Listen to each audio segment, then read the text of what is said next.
I'm not afraid to admit it, I liked the recently departed Suzuki Aerio SX. A relatively powerful engine, tons of interior room, and all-wheel drive for under $17,000 always added up to a good bargain in my book. And now the 2007 Suzuki SX4 is the follow-up act to the Aerio SX. There are some notable distinctions. The SX4 isn't available as a sedan, as was the Aerio, just as a hatchback. All three trim levels of the SX4 offer all-wheel drive, and all can be had with either a manual or automatic.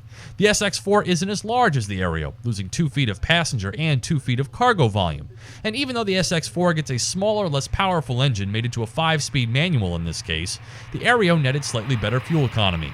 But to help make up for that, a base SX4 is $1,500 less than the old Aerio SX all-wheel drive with an automatic. So if you live where the snow can be a winter driving headache like me, it's nice to know that you can get a smart all-wheel drive car like the SX4 for $14,999. And this car is fun to drive, something that really couldn't be said about the Aerio SX. From the 2-liter 4-cylinder and its 143 horsepower to the rigid chassis that better flaunts its stuff via McPherson struts in the front and a torsion beam in the rear, this 5-speed SX4 and its 3-mode all-wheel drive system provide confidence and enjoyment from behind the wheel. With an inexpensive and solid performance foundation like this, I figured I'd see a lot of young kids modifying the SX4, but every time I see one of these on the road, there's a silver hair with the wheel in their hands. Kind of like the older set surprise Scion marketers, I wonder if they're doing the same to the SX4.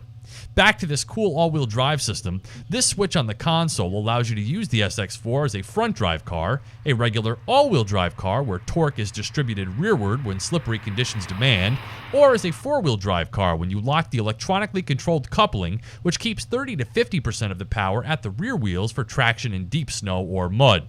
At 36 miles per hour, the lock mode reverts back to auto mode automatically. Though the SX4's design is only a smidge better looking than the Aerio SX, I think it's something you can live with considering the whole package. For $16,399, there's also a sport trim that adds an electronic stability program and numerous other amenities and appearance upgrades. So before you go running to that Honda Fit, give the Suzuki SX4 a drive for a slightly different flavor. For Drive Time on Car TV, I'm Steve Hammis.